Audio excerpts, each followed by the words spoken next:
That's great. Thanks, Kevin. Appreciate it. Hi, folks. I'm not going to share any slides. I'm just going to wave my arms about so we can all see each other's smiling faces on the grid view. So I should start off by saying, apologizing for not using .NET anymore. I was an MCSD for a while.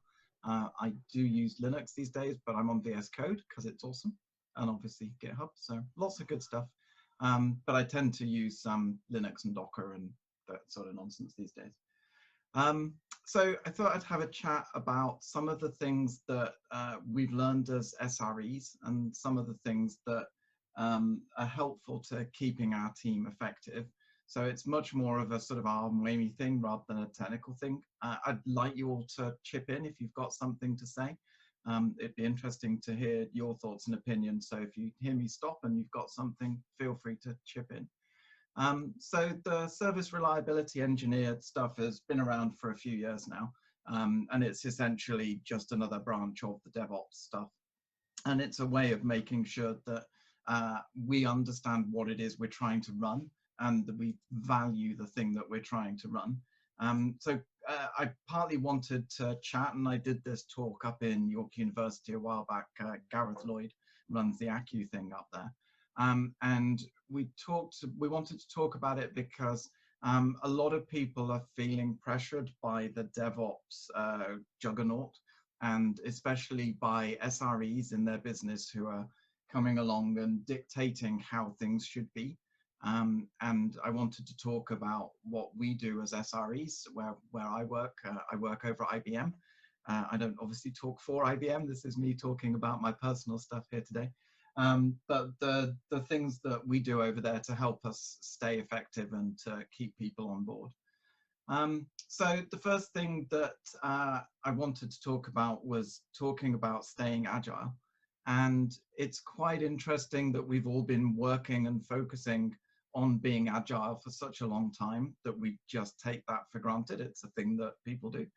But a lot of the SRE language that's come to bear has been about you must do X, and these things are the way that you will do stuff. And so a lot of the processes that you're being forced to do by SREs are things that they think are good because they've learned how to do stuff, and they want to bring that knowledge in to help you operate your stuff well.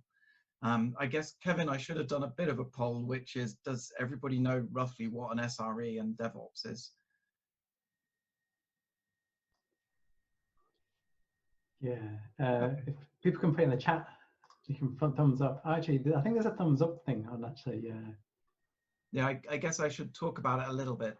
So the DevOps stuff is really talking about taking the world where developers have built things and then chucked it over the fence to a bunch of other people who then have to go and operate it.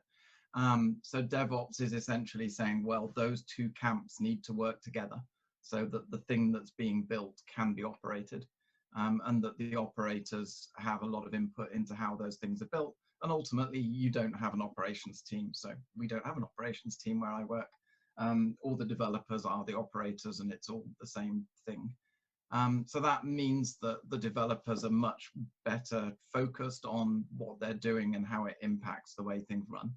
And the service reliability stuff is about saying that we want to keep the service up, and these are the things that work well to keep the service up, but we're willing to understand that sometimes the service goes down, and we need to decide which things are serious enough. So, for example, do we need to be in 8 different data centers, or is being in one data center enough, and that sort of analysis. So one of the things that comes with all the service reliability language is that you need to take control and get things working the right way. But as we've said, we need to stay agile, and the things that have helped along the way to make the world great, like Kubernetes, those things definitely weren't allowed at a certain point in time, and they were bad, and people would have been scorned upon for tinkering with such crazy modern stuff, because it would affect the reliability of things. But those things come to be the great thing that keeps you on your toes and keeps you ahead of the game. So you need to allow people the freedom to make that choice. And if they want to move to .NET 5 early, because their team gets a lot of benefits from doing that, and the people around them think they're a bit crazy because it's not quite fully baked, then it's the team's responsibility to make that decision and choose that they think it's well enough baked for what they're trying to do now. So one of the parts about this is that we've talked about how developers have been considered just a cog in the big wheel of getting stuff done. And part of what I wanted to get across today was that developers are people too. And we got rid of the QA teams, and we got developers to write unit tests and do all the integration tests. So then we got rid of the ops team, and we asked developers to do that. And slowly we're working to replace all the developers with AI. So in the interim, we've still got developers and they're still there. And it's important to understand that developers have a lot of experience, and because they're out on the coalface, they understand which things are important and which things are going to trip up and are going to be a problem. And so as service reliability engineers, you need to sort of step back a bit and let those people take that responsibility for what they're doing. So in essence, it's about being flexible, and it's about talking about the things that you think are important on a particular point in time. And so we'd talk about what's important on day one. And when we talked, I know when we talked in York, when we were doing this with Aku, one of the things that we found was that people were under a lot of pressure to make everything perfect on day one, and to make sure that they ticked all the boxes that the SRE said that they should have ticked. And that's just not reasonable. There is only so much you can do on day one of getting your stuff live. And if it's important, then you should be getting your product live so that people can use it. Obviously, you don't go and experiment with experimental things in your airplane or in your self-driving car unless you're Uber. So you need to defer some of the things that are really necessary for further down the line. They're not going to be critical on day one. Obviously, if you're doing a big launch, you know that that's going to mean that you need your logging and so on done. But that doesn't need to be done in the 3 months that you're working in advance with your stakeholders, getting it set up and figuring out. So it's important to get something up and get the feel for how it runs, and then later on going and implementing those extra things. So a good example we have that's currently quite contentious with the teams that I work with is the idea of being able to roll back your environment. And a lot of people are mandating that you have stuff set up in Helm, for example, on Kubernetes, and that you can have we'll call it instantaneous, but a very quick rollback. And it glosses over a whole number of things that are really quite scary and bad, like your data structures got migrated forward, and rolling back the code won't work because the old code won't work with the new data structure. So it's important to understand what the team think is valuable, and to let that team have their say about what they're going to do when that problem occurs. So it's much more about talking about what problems you're trying to handle and how you're going to handle that, rather than mandating how people do it, because they're the ones at the coalface. Like I say, they're the ones who know what it is that they're trying to do. I'm just going to pause for a bit and see if this is touching on things that people are doing, and people have got any comments about what I've said so far.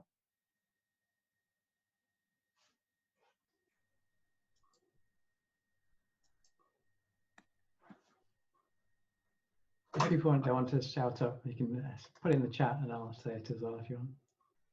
Thanks, Kevin. So I'll move on to another thing, which is about the way that we trust each other. And one of the things that has been difficult in the past is... Oh, I was muted. Right. Go ahead, now you're on. Okay. What do you think has caused this trend towards having separate DevOps roles over the developer doing those duties? It's interesting. When you say started happening, so I'd almost say that I've seen it go the other way quite a lot. So 5 years ago, I was seeing that there were DevOps teams, and they were supposed to be the people who did the DevOpsness. which seemed a bit crazy because then the developers weren't learning the lessons. Are you talking about things being the other way around? Well, historically, I've always deployed everything that I developed myself. Really, the team develops it and work together to get deployed. Some people might know more about Windows and iOS. Some people might know more about Linux and things like that. So you kind of either someone does it or two people work together to get it sorted out. So never in a scenario where you just hand it off to somebody else and they come back and say, "Oh, well, I've got a problem," or "It was fine," or "There's this," and that, because straight away your assessment of that would be, well, you're just going to end up with people to and fro in between each other, thinking, well, this hasn't worked, and go back. And if the developer does it, it's the developer's responsibility to get it right, make it deployable. Yeah, you're lucky to have been operating that way. So unfortunately, when you get into the bigger enterprises, they have this mentality that the developers build a thing and then someone else goes and deploys it and operates it. And as you can imagine, that toing and froing you describe is horrendous. And also it very quickly becomes a game of blaming people for not allocating swap space that they thought should have been allocated, or not giving the process enough memory, and then the developers say that the operators should give it more memory, and the operators say no one ever told them to do that. So it sounds like you're in a good world already. Yeah, it was where I worked in. I mean, it was a FTSE 100 company, but there were small teams within the company, so we could either hand it to central IT and ask them to do it, but we knew that was absolutely pointless doing that. We had to do it ourselves, you know. Yeah, so DevOps is just a name for what you've already been doing. Yeah. Yeah, I suppose. Yeah. So it's good. Anybody else? So I've got a quick question. This whole thing of developers being in charge of deployment, it's another responsibility in the same sense as developers being in charge of the testing, because they write the unit tests. At what point do you reckon there is a boundary of what the developer's responsibility should stop at? I'm inevitably very biased, so I don't think there's a boundary, and I think it's on the developers to make sure their product is adopted. So it goes beyond just writing it and deploying it and operating it. They need to make sure that people are actually consuming the thing that they're building. So obviously that's going a long way through. Now, with this idea of people being full stack developers, magically it means that they can do all of these things. But it isn't realistic to expect someone to go and actually do all those things for anything that's a vaguely big project. And I know the thing you work on is huge, for example. But following a thing through that you've built and going all the way through, so you know that when I put your product onto that cloud offering, I went to consumer conferences and gave presentations and got to talk to the people who were actually consuming the thing that I was building to make sure that what we were building was what they wanted. So I'm biased, and I think it goes all the way through. I think one of the problems is if the developer's not involved at the start, in the final stages, you're going to end up with problems. For example, if in the design stage, developer needs to know exactly what kind of infrastructure it's going to be employed on, deployed on, and what's available. So, for example, if you're restricted in the hardware you've got available, or how much spend there is to host whatever you're developing, then that affects the design decision from the start. Because you're going to have to design, for example, an API, you might have to design it so that instead of making lots of small requests from a database or something like that, you might have to think, well, we'll design it for larger, more infrequent requests, because we're going to have to host it on, you're going to have to host it across a network link, which might have low latency. So if you're doing thousands of requests, it's going to slow down by a factor of 100. But if it's all in one box, it doesn't really matter, because you've got thousands of requests. It's all in local memory. There's no network link involved, no extra latency. So you need to be aware of the network infrastructure that it's going to run on to know where you're going to get bottlenecks and where you're going to get additional latency in round trips to databases and things like that. And if you don't have a rough idea from the start, you could end up having to rewrite it at the end to solve performance problems. Yeah, so interestingly, you've mentioned this idea of design and this idea of knowing what's going to happen. So what I'm increasingly seeing is that people don't know what the end is going to look like. And quite often, if we're starting working on something in May and we think we're going to deploy it in September, by the time we get to December, the world has changed, and we find that we're going to actually be deploying it on a different cluster, on a different cloud, or in a different world. So in the period of time when we could design something and then know in a year's time that's where it was going to be deployed, we'd very much want to be, as you describe, understanding how that was going to lay out. And we're just not seeing that level of what's the right word, I guess, organization and planning to decide how things are going to play out, because the world is changing so quickly that when we actually get there, we find that something new has happened. And this morning I was on a call where we were talking about deploying our machine learning algorithms to production. And we were literally last week talking about deploying some stuff with Jupyter and working in a particular way. And then this morning I find out that another team are already building a machine learning deployment pipeline that we can just plug into. So it's difficult when the world is changing that much to make that upfront design. Yeah, I understand. Yeah, I understand what you're saying. A lot of things do. Some fundamental things usually never change, but like you said, the design usually moves on quite quickly. But I suppose if the developer's got the general picture of what hardware is available and what infrastructure available, whether it's going to be hosted internally on the cloud, how much you've got to spend. Basically, it's like this is our budget for hosting it. Then you can take that into account when you're designing it, and it helps. So even if the requirements do change further down the line, at least when it changes, it's good if you still know what that end hardware is it's going to run on. It sort of does. I mean, we've done a load of transitions where we've taken stuff from on-prem stuff where we've got virtual machines into a intra-company cloud and then out onto the public cloud. And those things will happen within a year. So even where we think we've got the job done by September and we think we've got it deployed on the virtual machines and it's all great, within another 6 months, it's migrated and now it's running on public cloud. So those things, I mean, you're familiar with the type of application design called 12 factor, which essentially says, I just don't know where I'm going to be running.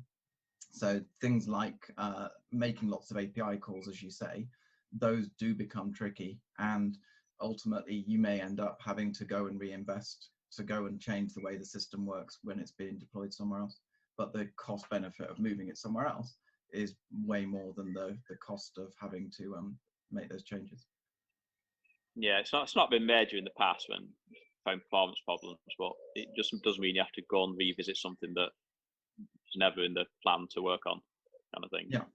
Yeah, and I mean, if I look at some simple examples, we had a database that we used for a while, and it was £80,000 a year to run that database, and then we found another one that we could use that was £2,000 a year. And so we re-implemented stuff to switch to that. Nobody expected that to happen, but it saved us vast amounts of money and still worked just as well. It's just the technology had moved so quickly in that amount of time. Yeah, that's one of the biggest challenges. Things are changing so fast. It's constantly in your own time, trying to play catch up, knowledge-wise. Yeah. So Andrew, I'm just watching your stuff in the chat. I'm about to talk about that's my next topic, actually. But the thing you've mentioned about people having all these different capabilities, that is what we're seeing more of, that people who just do a particular thing and do that thing really well, they do have a place in the world, but increasingly it's just gluing stuff together and making sure that the domain certificates are set up with Let's Encrypt or whatever it is that needs happening to get stuff into production, and talking to the end users to find out what they want. So there's a lot of different things that people are hoping that developers are going to do. And ultimately that's sort of ludicrous because not every developer is going to be a unicorn, and it's crazy to expect every developer to do everything well. What we're finding works quite well is when you have quite a good overlap. So one of you comes 70% this way and one of you comes 70% from the other way. And where there's this overlap in your skills and the other people you're working with, you can sort of flex and change and adapt to try and manage the workload. That seems to work quite well. Can you also make talk about the size of the teams that you are talking about in the processes that we are discussing? Yeah, so in the ones that I'm working in, I've got teams that are 3 people, teams of 10, got another team of 20, and a big group all together of about 100 of us all who are working together on like a common mission. But those 100 people, it's practically impossible to get them all to agree on what the end game should look like. And even when that mandate comes down from above, it turns out that the world changes, and the executive who gave you that mandate 18 months ago has got promoted and left, and now there's another executive with a different mandate. So the teams tend to operate on their particular thing and try and do that well. And sometimes those teams get crunched because we don't need that thing anymore and a new thing pops up.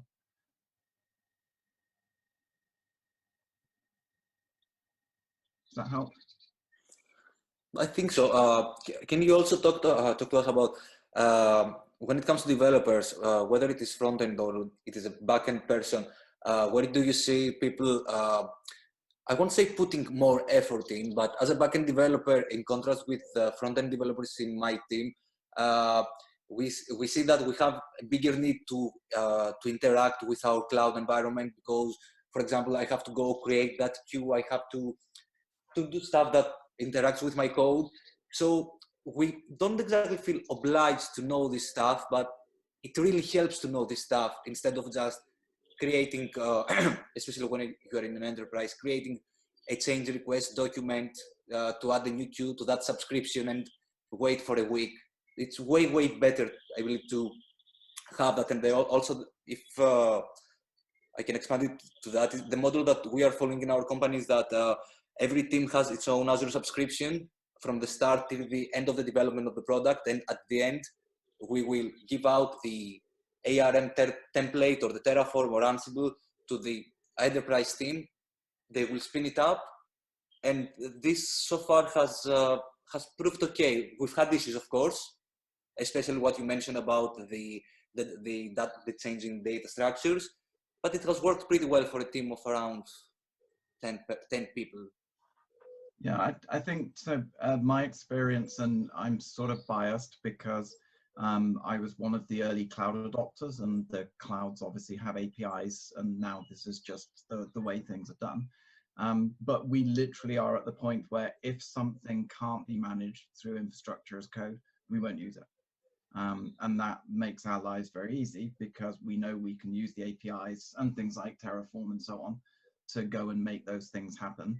But also a lot of the time, the things that we're interacting with, where we're creating queues and databases and all that sort of nonsense, we're using hosted versions of those things. So we're not even running databases and queues, we're just using the hosted versions of those things, which anybody anywhere in the stack is capable of just spinning one of those up and hooking up the credentials. We don't pay to have database experts in general.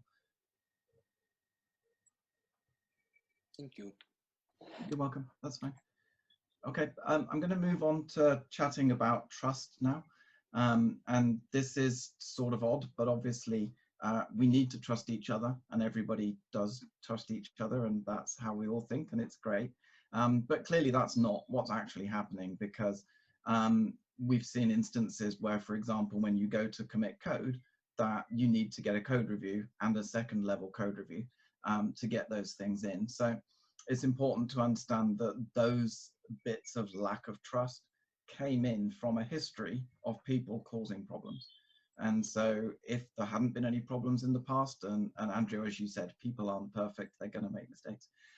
If there hadn't been those problems in the past, nobody would have just woken up in the morning and decided to implement a whole slew of process.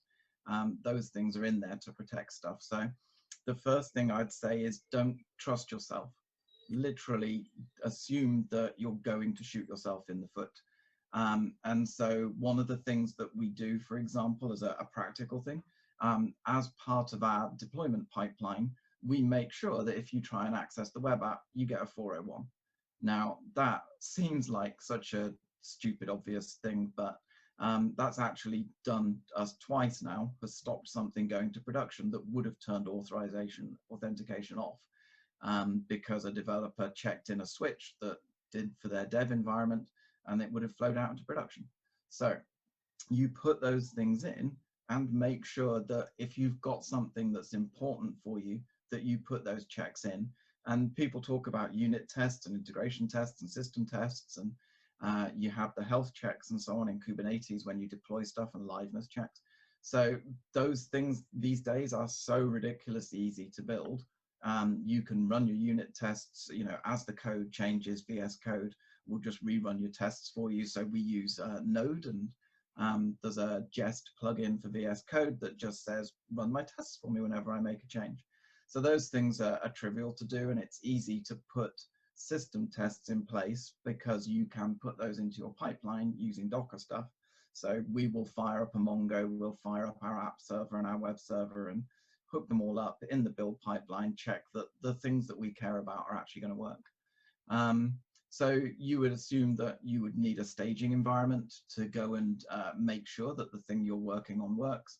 But we've pretty much abandoned that concept, and we just use the build pipeline.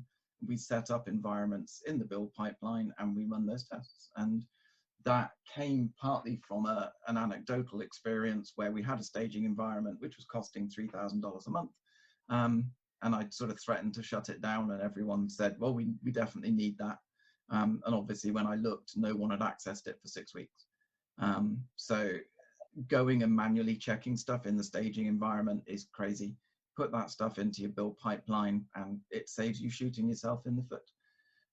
So I'd contrast the don't trust yourself with do trust everybody else. So you can assume that everybody else is doing this, not shooting themselves in the foot thing. And if you're working on a team where you're all protecting the things that are valuable and you're putting stuff in place to make sure that you're not shooting yourself in the foot, then most of the time things will be good. Inevitably, where stuff gets glued together, stuff will fall through the cracks. And that's where having an experienced team helps. And we've taken on some new developers recently onto one of the teams, and one of the questions was this idea about doing pull requests so that we could code review the changes they were making.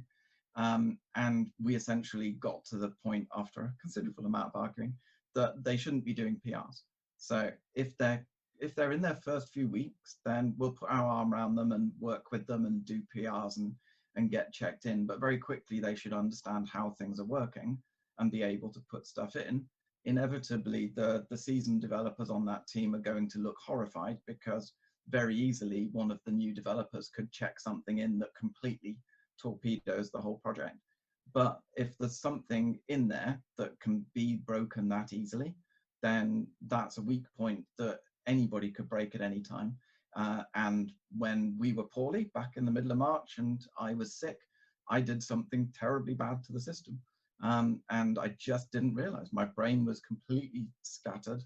My daughter had just collapsed with fever and potentially had COVID, and I wasn't thinking straight, but the system we'd built protected me from the stupidity of things I'd done. So it's important that if the seasoned developers know things that are important, that they put stuff in to protect that and make sure that the tests are in the pipeline and that new people are being protected. It's also quite notable that even the seasoned developers on our team submit pull requests every so often. If you're just really not sure, or you're doing something and you know it's a bit screwy and you think it's going to go wrong, then you will just ask your friends for help. But it's using PRs very much as I want to get some help with this rather than they're going to block me. Notably, our team is in India and Europe and America, and we can't wait for synchronous code reviews. So we commit straight into master, and master rolls straight into production. And if we're worried about doing that, then we need to put the brakes in to stop that happening. So clearly you need to have that rational basis for your trust. We put all sorts of stuff in place, like I'm not quite sure what the equivalent would be in .NET, but in Node you have a thing called NPM audit. So it takes all your dependencies and just checks them all for security violations. And so you put all those things into your pipeline to make sure that stuff is good. But ultimately, if you're worried about bad people, bad actors in your pipeline and in your organization, well, quite frankly, they're going to do bad stuff anyway. At least if they're deploying to master and it flows into production, you're going to see what they've done. and then you fire them. And it's pretty much as simple as that. So we have a thing inside IBM, I think I can refer to it publicly, called the Business Conduct Guidelines, which basically says, don't be an idiot, just be sensible.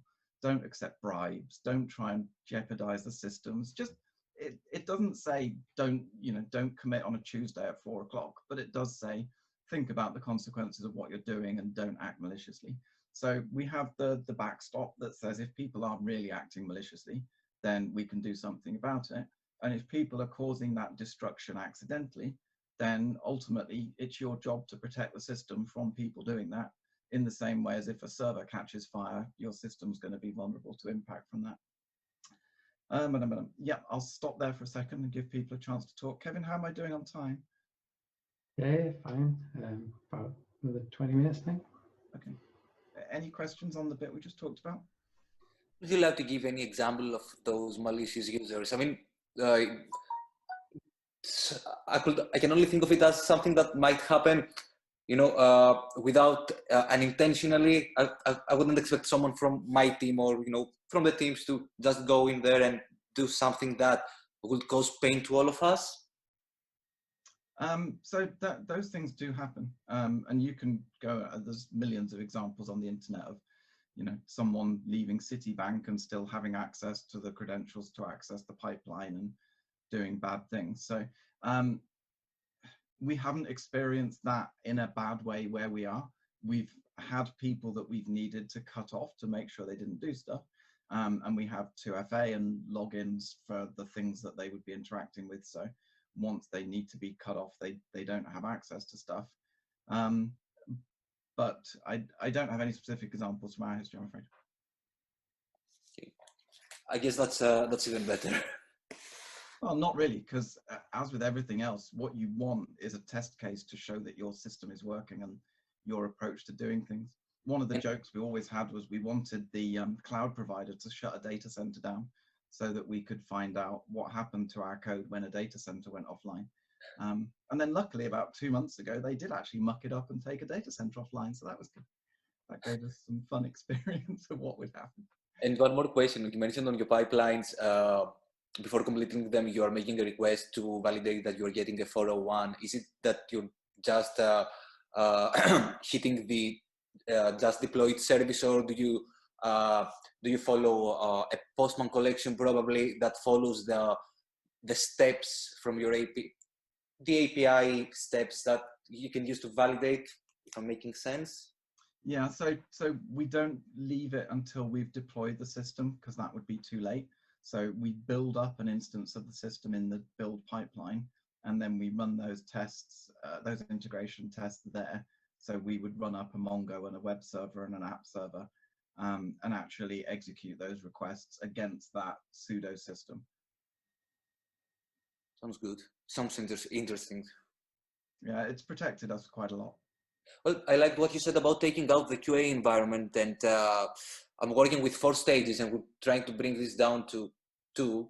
And also what you say about going directly to production is pretty scary, but definitely once you can get there, if you get there, you probably have a high-performing team.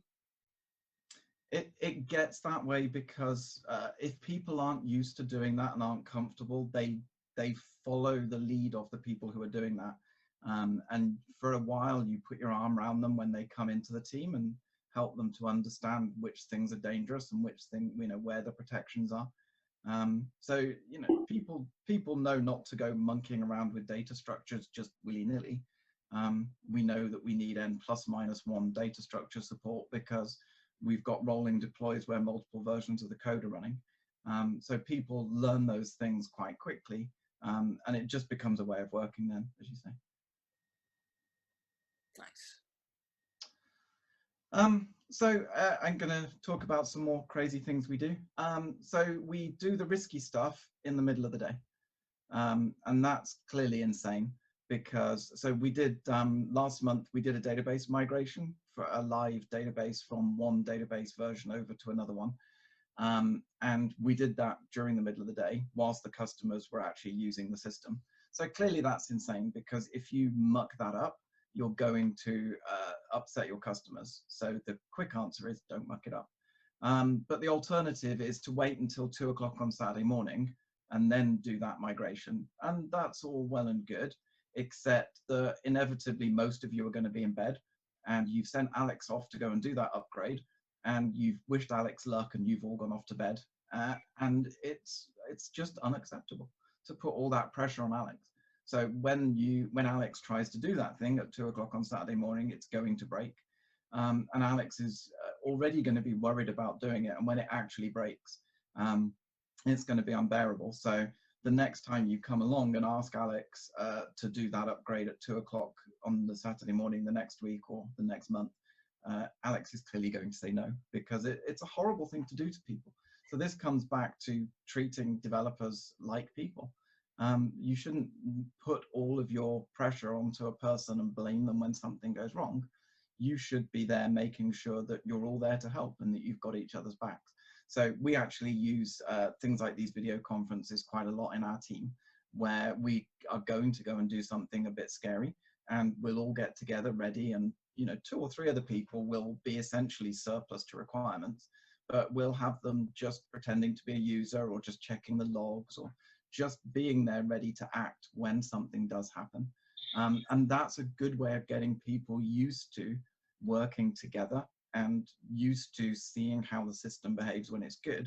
So when things really do go horribly wrong, they're used to coming together, swarming, we call this thing, and working together on solving that problem and working with each other and knowing what the tools are that they use. So getting people used to doing that during the day, and everything's a bit risky but not insane. That's a good way of getting the team to bond. Obviously, every so often when you do this, you are going to knock the system out and it's going to go offline, but you're in a much better position to put it back on its feet because there's more of you around. And if it's because something's broken in one of the VLANs that you're connecting to, that's also fine, because the people who are there that can help with that are also at work. I happen to work New York hours, so we tend to do stuff over in that time zone, but it's about choosing a thing that suits your team. Clearly, if you're worried about taking stuff offline during the middle of the day whilst your customers are using it, then inevitably I'm just going to answer that it's 2020 and we do rolling deploys and none of those things should matter, and we do live database migrations, and why wouldn't you? Okay, so I do have a question that you might want to expand on. Like, you've got already the bliss of rolling deployments and all that, and you said you're early adopter in cloud and trying to pioneer some of these things in a team. Do you have any kind of comments for people who are not in the perfect world right now to have a migration path to get them to something close which is helpful and manageable and make it more humane to the developers? I'm going to give you 2 different answers, Gareth. So I'll give you the first answer, which is my answer. So my answer to that is I will only use technologies that work this way. It's 2020 and my life is too short. If those technologies that I'm relying on don't allow me to work this way, I'm going to migrate off them and throw them under the bus and move to something else, because life is just too short, as we're all finding out. So the actual helpful answer is there are lots of tools to get you there that can help you do that. So I know that I always say Docker all the things, but the team I work with have had to recently take on a legacy Java application, and they've Dockerized that and figured out how to get that thing working. There isn't a magic bullet that is going to get something that doesn't want to be beaten about to cope with it being broken as it's rolling. So the patterns that we know that can make that thing work, like n+-1 data structures, like having multiple instances and those things, those are all well-known solutions to that problem. There are ways to do it without doing that. So for example, if you have a monolithic database that needs to be restarted, if you can get that monolithic database restarted in 30 seconds, you can take client requests that are coming into the API and you can just hold on to them, just stall them, stop them going back wait till the database has gone down and come back up, then make those requests and send them back to the client. So web-based clients these days are going to tolerate a 30-second hold up, because you're always going to get crazy holdups from Wi-Fi or anything else. But if your client is also coded to expect the database to be there all the time, unfortunately, you're going to keep coming unstuck. I'd be interested to hear what other people are doing or how they're coping with this. It's better if the clients don't expect that the system is going to be up 100%, because then it just makes your life really hard. They need to be used to regular maintenance. They know that on a particular day, at a particular time, it's going to be down, even if it's not. You know, the expectation is that these are the times it's available. These are times where it's not going to be available. Yeah. And with this DevOps nonsense, you have the luxury that you're in control of the client as well. So you put that sort of thing in place. And we've actually done that in our team recently, where one of our backend databases mysteriously does have a maintenance window, which doesn't seem appropriate in 2020, but it does. And so we're able to just disable that portion of the application whilst that backend system is mysteriously going to sleep for a few hours at the weekend.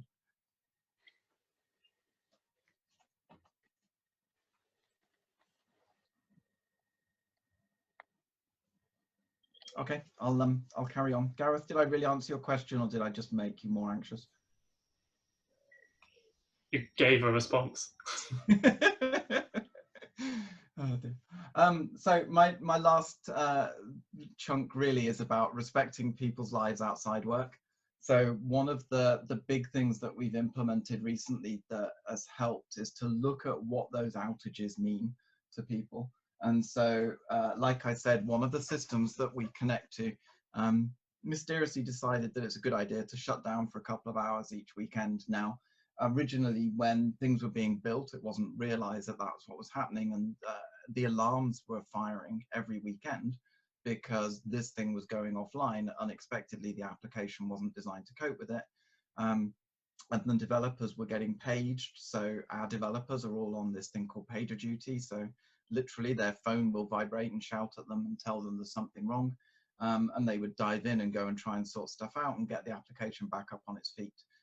But again, going back to this idea that developers are people too, it's not acceptable that those people should be interrupted during the weekend. And so the problem we had was that the offering manager, who's the person who decides what should be worked on this week in the team, they needed to be convinced that this wasn't fair and that the people on their team shouldn't be treated this way. And so my job as an SRE was to go in and say, you need to give your developers a chance to actually go and do something to fix this. And there are, you know, many technical ways. They'd already got a plan really for how they were going to fix it, but they just needed to be given room to go and do that. And that's an important part of that respect for each other, that you respect the people who are going to be interrupted. And we also introduced recently a thing called service level agreements. I know you all know what service level agreements are, but essentially that's, instead of saying that when that job runs at 4 o'clock in the morning and then fails, that we should page someone and let them know, that you should write that job so that it's idempotent. It can run again at 6 o'clock in the morning, and it can run again at 8 o'clock in the morning. And if there's no work to do because it's already done it, then it should just shut itself down. But if it failed at 4 and it failed at 6, it should run at 8 and get on with the thing that it needs to do. And it's about being honest about what the urgency of those jobs are. And if the job absolutely has to run at 4 o'clock, then yeah, you know you're in that sort of business. But in a lot of cases, having something that stumbles and trips for 4 or 5 hours isn't that big a problem. And so we've set up a system whereby we have the SLAs on the jobs, and it doesn't matter when jobs are breaking, but we can say if it doesn't run for 6 hours, or even with some of the jobs, if it doesn't run for a week, then we want to be notified. But if it finds a way to run, so the consequence of all that stuff coming together, that giving people trust and giving people respect, means that people want to work here. And we're very lucky that we get good people wanting to come and work for us. And we get known for doing those things. And I think that's one of the most important things for me about all of this stuff. We've talked about a whole bunch of technological stuff. And that's all relevant, but it's all there to help people achieve what they're trying to do and want to get up in the morning and do the thing they're trying to do without feeling as though they're being browbeaten, without feeling like they're distrusted. It's about making people feel happy that they want to work there and that they want to keep working there. So that's sort of me, and I'll stop now because otherwise there won't be any time for it all.